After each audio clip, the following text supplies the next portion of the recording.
जय श्री राम। भाइयों बहनों,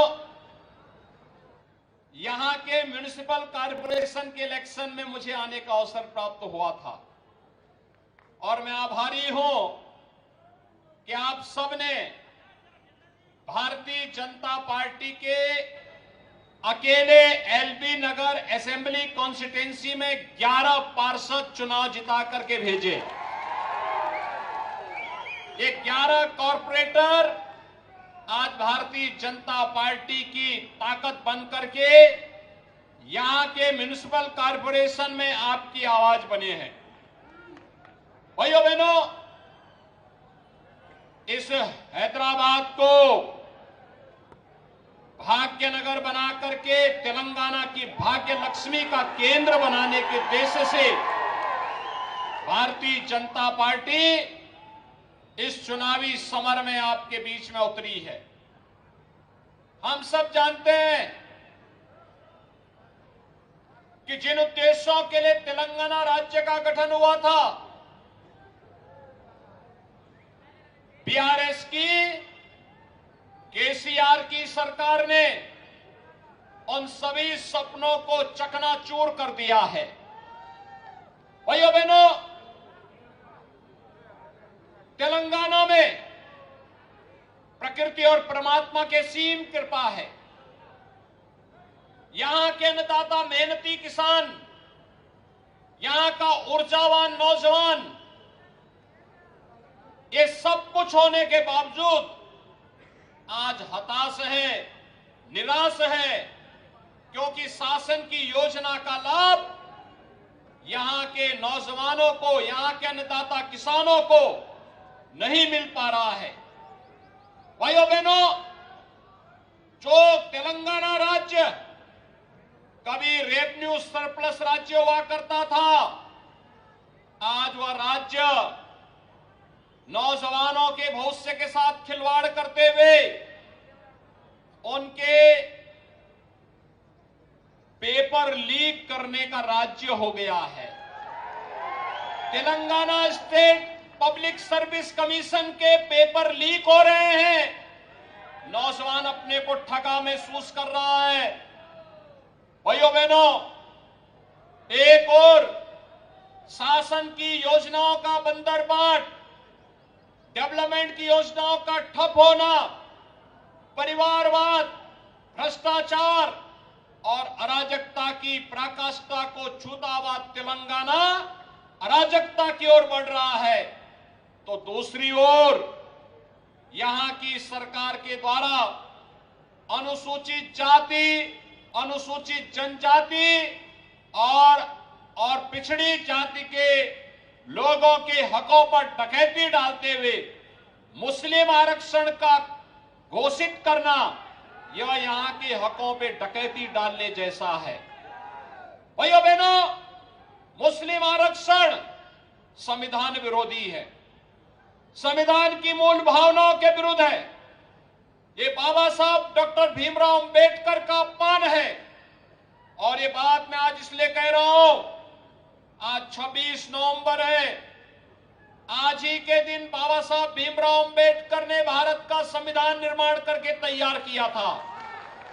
आज प्रधानमंत्री मोदी जी ने आज की तिथि को भारत के संविधान की तिथि घोषित की है, लेकिन बीआरएस और कांग्रेस मिलकर के यहां की जनभावना के साथ खिलवाड़ कर रहे हैं।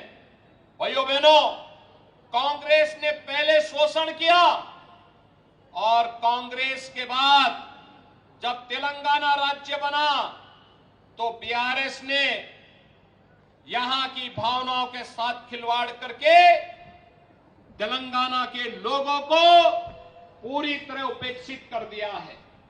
हम सब जानते हैं, एक और जहां प्रधानमंत्री मोदी जी के नेतृत्व में पूरी दुनिया के अंदर भारत का सम्मान बढ़ रहा है। आज आप जानते हैं, प्रधानमंत्री मोदी जी दुनिया में जहां कहीं जाते हैं, दुनिया पलक पावड़े बिछा करके उनका स्वागत करती है। भारत की सीमाएं सुरक्षित हुई हैं।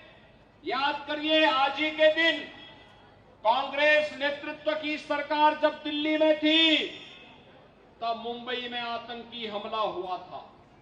मैं देख रहा था यहां पर अभी कि सामने छत्रपति शिवाजी महाराज का बहुत बड़ा चित्र लगा हुआ है। भाइयों बहनों, छत्रपति शिवाजी महाराज हम सबके राष्ट्र नायक हैं और छत्रपति शिवाजी महाराज ने हिंदू तात्साई की स्थापना जिस कालखंड में की थी, उस समय निजाम की सत्ता को भी उन्होंने चुनौती दे करके उसको भी कहा था कि हिंदू तात्साई के मार्ग में अगर रोड़ा बनोगे तो फिर तुम्हें इसका भुक्तभोगी होना पड़ेगा। भाइयों बहनों, आज मैं आपसे कहना चाहता हूं कि कांग्रेस के समय में आतंकी घुसपैठ होती थी, आतंकी वारदात होती थी, लेकिन आज ये नया भारत है। नया भारत में आतंकी घुसपैठ नहीं हो सकती, आतंकी वारदात नहीं हो सकती, क्योंकि आतंकवादियों को और उनकी आंखों को मालूम है कि नए भारत में अगर उन्होंने कुछ किया तो नया भारत बोलता नहीं है, नया भारत छेड़ता भी नहीं है, लेकिन अगर कोई छेड़ता है तो उसको छोड़ता भी नहीं है। ये नया भारत है, अपनी सुरक्षा करना भी जानता है और अपने नागरिकों को बेहतर सुरक्षा देना भी जानता है। भाइयों बहनों, एक तरफ दुनिया में बढ़ता हुआ सम्मान, दूसरी तरफ सुरक्षित हुई सीमाएं, आतंकवाद का समाधान, नक्सलवाद की समस्या का समाधान, तो इंफ्रास्ट्रक्चर के लिए highway, railway, airport, AIIMS, IIT, IIM, one district one medical college, हर घर नल की योजना, स्मार्ट सिटी की योजना, स्टार्टअप की योजना, पीएम स्टैंड अप की योजना, पीएम डिजिटल इंडिया की योजना जैसी योजनाओं ने भारत का कायाकल्प किया है।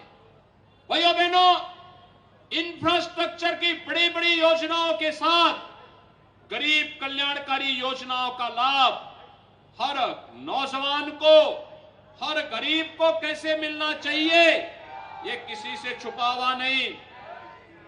याद करिए, एक तरफ बीआरएस तेलंगाना राज्य को निजाम शाही और उनके रजाकारों से मुक्ति दिवस को मनाने से एमआईएम और कांग्रेस के दबाव में मुकर जाती है, तो दूसरी ओर आपने कांग्रेस के समय में कांग्रेस के नेताओं के बयान भी पढ़े होंगे, जब कांग्रेस के वरिष्ठ नेता ने कहा था कि देश के संसाधनों पर पहला अधिकार मुसलमानों का है। भाइयों बहनों, अगर भारत के संसाधनों पर मुसलमानों का अधिकार है तो देश का विभाजन क्यों हुआ? इस देश का गरीब कहां जाएगा? इस देश का वंचित कहां जाएगा? इस देश का अनुसूचित जाति, जनजाति का और अति पिछड़ी जाति का व्यक्ति कहां जाएगा?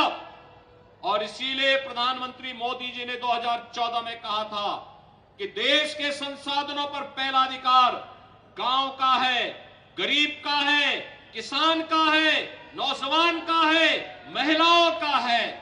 और इसके लिए उन्होंने नारा दिया था, सबका साथ, सबका विकास। सबका साथ और सबका विकास का ये नारा भाइयों बहनों कितना प्रभावी हुआ है, ये राम राज्य की आधारशिला बनी है।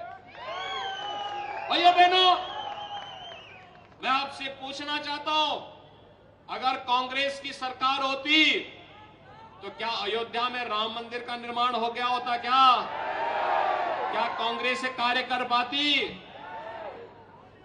जो कांग्रेस देश का सम्मान नहीं बढ़ा सकती, कांग्रेस देश की सीमाओं की रक्षा नहीं कर सकती, कांग्रेस विकास के कार्य नहीं कर सकती, कांग्रेस गरीब कल्याणकारी योजनाओं को नहीं लागू कर सकती, कांग्रेस आपकी आस्था का भी सम्मान नहीं कर सकती है। 2017 के पहले यही स्थिति उत्तर प्रदेश में भी थी। उत्तर प्रदेश में हर दूसरे दिन कर्फ्यू लगता था। उत्तर प्रदेश में योजनाओं में बंदरबाट होता था। उत्तर प्रदेश में अराजकता चरम पर थी। डेवलपमेंट के कार्य बंद थे और राम भक्तों पर गोलियां चलाई जाती थी। भाइयों बहनों, 2017 में प्रधानमंत्री मोदी जी के नेतृत्व में उत्तर प्रदेश की जनता जनार्दन का आशीर्वाद प्राप्त हुआ। आज उत्तर प्रदेश को आप देख सकते हैं, पिछले 6.5 वर्ष में एक भी दंगा उत्तर प्रदेश में नहीं। 6 लाख से अधिक नौजवानों को सरकारी नौकरी मिली। 1,61,00,000 नौजवानों को सरकार के सहयोग से रोजगार प्राप्त हुआ। 55 लाख गरीबों के लिए प्रधानमंत्री आवास बने। 2.25 करोड़ गरीबों के घर में शौचालय बने। भाइयों बहनों, 1,56,000 गरीबों के घर में बिजली के कनेक्शन पहुंचे। 1,75,00,000 गरीबों के घर में उज्ज्वला योजना के रसोई गैस के कनेक्शन पहुंचे। 15 करोड़ गरीबों को फ्री में राशन की सुविधा का लाभ मिल रहा है। भाइयों बहनों, ये नया उत्तर प्रदेश है, विकास भी है, गरीब कल्याणकारी योजनाओं का लाभ भी है। और ये जो माफिया बीआरएस की सरकार ने तेलंगाना में पैदा कर दिए है ना, कोई माइनिंग माफिया है, कोई लैंड माफिया है, कोई यहां पर कोई ऑर्गेनाइज क्राइम में लिप्त माफिया है, कोई ना कोई अपराध में लिप्त माफिया है। इस माफिया का उपचार भी उत्तर प्रदेश ने पहले ढूंढ लिया है, बुलडोजर उसका उपचार भी है। और इसीलिए मैं आपका आह्वान करने के लिए आया हूं। एक तरफ एक स्वर्णिम तेलंगाना के निर्माण के लिए भारतीय जनता पार्टी आपके बीच आई है, और दूसरी तरफ राम राज्य के सपने को साकार करने के लिए अयोध्या में राम मंदिर के निर्माण का कार्य युद्ध स्तर पर चल रहा है। भाइयों बहनों, मैं आपसे पूछना चाहता हूं, एलबी नगर असेंबली कॉन्स्टिट्यूएंसी से कितने लोग हैं जो अयोध्या में राम जन्मभूमि दर्शन करने के लिए 22 जनवरी के बाद आना चाहते हैं? पूरा एलबी नगर ही आना चाहता है। और मेरी आपसे अपील होगी, एलबी नगर के जनता जनार्दन से मैं अपील करूंगा, श्री समा रंगा रेड्डी को असेंबली में भेजिए। आप इन्हें असेंबली में भेजिए और 22 जनवरी को प्रधानमंत्री मोदी जी के कर कमलों से अयोध्या में रामलला का प्रकटीकरण होगा। और भाइयों बहनों, उसके बाद फिर मैं समा रंगा रेड्डी से कहूंगा कि वह एलबी नगर के राम भक्तों को लेकर के अयोध्या में पधारे। आप सब तैयार हैं? सभी लोग तैयार हैं? आप समा रंगा रेड्डी को असेंबली में चुनाव जिता करके भेजेंगे? सभी लोग तैयार हैं? मेरे साथ जोर से बोलेंगे, भारत माता की, भारत माता की, भारत माता की। जय श्री राम, जय जय श्री राम।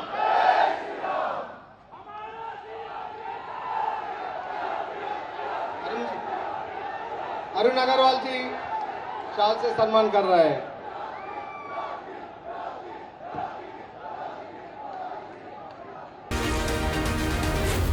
जी न्यूज़।